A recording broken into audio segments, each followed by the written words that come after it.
అందరికీ నమస్కారం. హరహర మహాదేవ, కుమార గురవే నమః. అయితే ఈ ప్రమోద్ గాడు మళ్ళీ ఏం చేశాడంటే, కుమారస్వామి మహాసమాధి చెందడం ఏంటి? అసలు దేవతలు మహాసమాధి చెందుతారా? అనే మాటలు మాట్లాడాడు. ఇప్పుడు రాముడిని తీసుకుందాం. రాముడు ఏమయ్యాడు? జలసమాధి చెందాడు. అలాగే కృష్ణుడిని తీసుకుందాం. కృష్ణుడు ఒక బోయవాడి చేత చంపబడ్డాడా? మనం బుక్స్‌లో చూస్తే అవతార పరిసమాప్తి జరిగిందని చెప్పేసి అంటారు. అంటే ఏంటి అవతార పరిసమాప్తి జరగడం అంటే ఏంటి? అంటే ఏంటి? అంటే మహాసమాధి చెందడమే.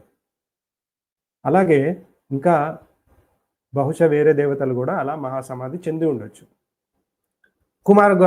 కుమారస్వామి గురించి మాట్లాడదాం. కుమారస్వామి కుమార పర్వతం మీద మహాసమాధి చెందారు. నించొని మహాసమాధి చెందాడు. ఎందుకంటే ఆయన ఒక వారియర్ గాబట్టి అని జెప్పేసి సద్గురు వాళ్ళ వెబ్‌సైట్‌లో ఉంది. దానికి వివరణ ఇచ్చే ప్రయత్నం చేస్తాను. ఫస్ట్ నా ఎక్స్‌పీరియన్స్ చెప్తాను కుమార పర్వతం మీద. నేను గూడా ఒకసారి కుమార పర్వతాన్ని ఎక్కాను. దాదాపుగా 12 కిలోమీటర్స్ పైన ట్రెక్ ఉంటుంది. సో, మనం పైకెళ్తే అక్కడ ఒక మానే ఉంటుంది. ఒక హౌస్ ఉంటుంది. ఆ హౌస్‌లో మనం ఏదైనా అడిగితే వాళ్ళు ఫుడ్ ఇస్తారు. సో, దానికి తగ్గ పేమెంట్ ఇయ్యాలి. అలాగే దానికి దగ్గరలోనే ఒక చెక్ పోస్ట్ లాంటిది ఉంటుంది. ఒక ఫారెస్ట్ ఆఫీసర్ వాళ్ళది చెక్ పోస్ట్ ఉంటుంది. అక్కడ మేము ఆ ఫారెస్ట్ ఆఫీసర్‌తో సంభాషణ చేశాం. నేను మా ఫ్రెండ్ ఎళ్ళాము. సో, మేమిద్దరం సంభాషణ చేశాం. ఆ సంభాషణ వాళ్ళు మధ్యలో ఏం చెప్పారంటే, ఈషా మెడిటేటర్స్ వస్తే మాకు కొంచెం భయమేస్తుంది. ఎందుకంటే వాళ్ళు అక్కడికి వెళ్తారు. వెళ్లి మెడిటేటివ్ స్టేట్స్‌లోకెళ్తారు.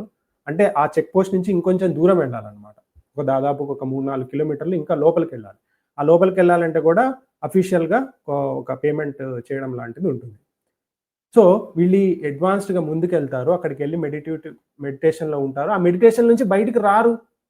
అసలు ఆ మెడిటేషన్ నుంచి బయటికి రానే రారు. అలాగే ఒక 50 ఇయర్స్ ఓల్డ్ వుమెన్ మీరు ఆలోచించండి. ఒక 50 ఇయర్స్ ఓల్డ్ వుమెన్ పర్వతాన్ని ఎక్కి అక్కడ మెడిటేషన్ చేసింది. సో, ఆవిడని అర్ధరాత్రి పూట 12కి ఆ సమయానికెళ్ళి ఆవిడని తీసుకొచ్చారట. ఆయన నాకు క్లియర్‌గా చెప్పాడు. నా మీద నమ్మకం లేకపోతే మీరెళ్ళి వాళ్ళని అడగండి. అక్కడ పైన చెక్ పోస్ట్ ఉంటుంది. ఆ చెక్ పోస్ట్ ఎళ్లి అడగండి. ఇప్పుడు నేనసలు కుమార పర్వతం ఎక్కానా లేదా అనేది మీకు అనుమానం వస్తుంది. ఒకవేళ మీకు అనుమానం ఉంటే మీరేం చేయాలంటే కుమార పర్వతాన్ని ఎక్కడానికి ప్రయత్నం చేయండి. ఆ కుమార పర్వతాన్ని ఎక్కేటప్పుడు మీ కాళ్ళు చూసుకోండి. ఓకే. మీ కాళ్ళు చూసుకోండి. లేకపోతే ఫినిష్ అయిపోతారు మీరు. నేను ఇండైరెక్ట్‌గా మీకొక హింట్ ఇస్తున్నాను. ఓకే. ఇప్పుడు అసలు మహాసమాధి అంటే ఏంటి? అసలు సద్గురు ఏం చెప్పాడనేది చూద్దాం. సద్గురులాగే మిగతా యోగులు కూడా చాలామంది ఆ మహాసమాధి గురించి చెప్పారు. శ్రీ ఎం గారు చెప్పారు.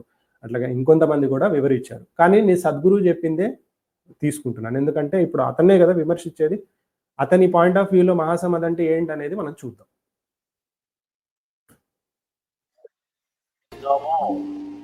But that's not the truth. He's no more the way you experience it. But he still lives in any other way.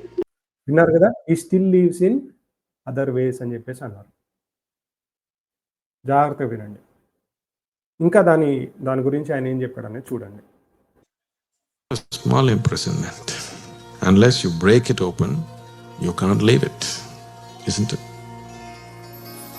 But when one realizes how they got in, now they know how to leave.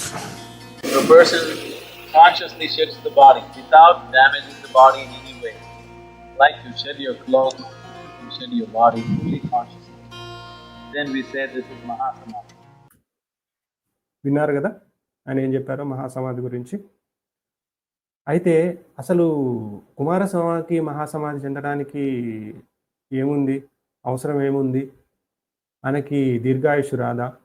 అనేది మీరు ఆలోచించొచ్చు. So, మీరు అరబిందుల వారి books చదివితే ఆయన ఏం చెప్తాడంటే ఈ supreme consciousness state అంటే జ్ఞానోదయం ఒక్కటే కాదు. జ్ఞానోదయం కంటే ఇంకా చాలా హయ్యర్ స్టేజెస్ ఉన్నాయి. ఓకే. ఆ హయ్యర్ స్టేజెస్ ఎళ్ళాలంటే your body will be limitation. So, మీ బాడీ అనేది లిమిటేషన్‌గా మారుతుంది. అందుకనే హయ్యర్ స్టేట్స్‌కి ఆ సుప్రీం కాన్షియస్ స్టేట్ దాటి ఇంకా హయ్యర్ స్టేట్స్‌కి ఎళ్ళాలంటే so, sometimes you might have to leave your body అనేది చెప్తారు. సో, ఇవన్నీ తెలియకుండా వీడు చాలా అంటే చాలా పిచ్చివాగుడు వాగాడు. సరే నేను చెప్తున్నాను మీకు నమ్మశక్యంగా ఉండకపోవచ్చు. సుప్రీం కాన్షియస్ స్టేట్‌కి వెళ్ళిన తర్వాత కూడా మహాసమాధి చెందిన తర్వాత కూడా నిర్మాణకాయంతో యోగులు దర్శనం ఇస్తారు. అలాగే యోగులే దర్శనం ఇచ్చినప్పుడు ఇంకా దేవతలు దర్శనం ఇయ్యరా? సో నేను చెప్పింది మీరు నమ్మకపోతే మీరు చూడండి ఈ వీడియో.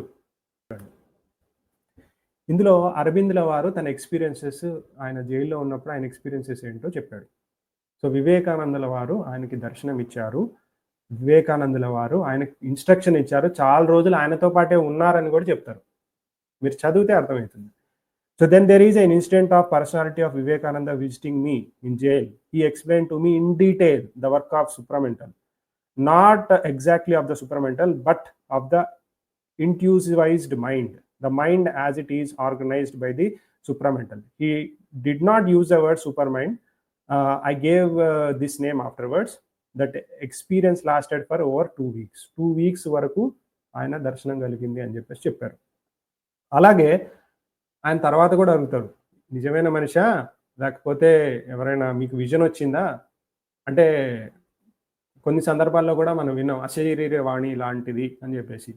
సో కాబట్టి ఆయన వాళ్ళు అడుగుతారు, ఆ నిరోబంధన్ అనే వ్యక్తి అడిగాడు, వాజ్ దట్ ఏ విజన్ అంటే క్లియర్గా చెప్తారు, no it was not a vision, I would not have trusted a vision అని చెప్పేసి చెప్తాడు.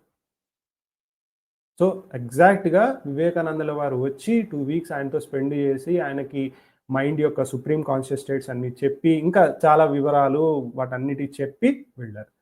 అందులో ఇంకా ఈ ఎక్స్టెన్షన్ మీరు చదివితే ఆయన ఏం చెప్తాడంటే నాకు ఎంతవరకు అవసరమో అంతవరకే చెప్పి వెళ్ళాడు, ఆయన ఏం టైంపాస్ చేయడం లాంటివి చేయలేదని కూడా చెప్తారు. అట్లాగే ఇంకా చూద్దాం, ఇంకా ఆయన ఏం చెప్పారనేది చూద్దాం.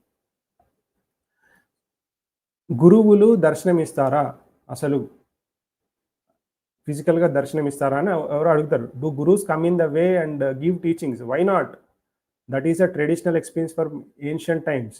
Any number of gurus give initiation after the death.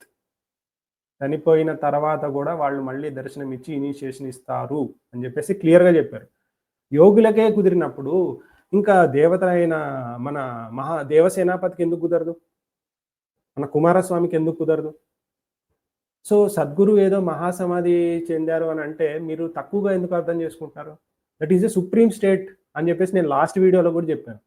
So కొంతమంది ఏంటంటే వివరాలు లేకుండా మాట్లాడుతున్నావు, డీటెయిల్స్ ఏమి ఇవ్వట్లేదు అని చెప్పేసి అన్నారు. అందులో కొంతమంది ప్రమోద్ గారి చెంచాలు ఉన్నారు, కొంతమంది జెన్యూన్ పీపులే ఉన్నారు. ఆ జెన్యూన్ పీపుల్ గురించి ఈ సాక్ష్యాలు కూడా పెట్టాను.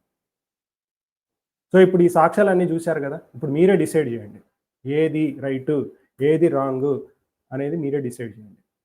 డిసైడ్ చేసి కుదిరితే ప్రమోద్ గారిని వెళ్ళి ఒక చెంప దెబ్బ కొట్టండి.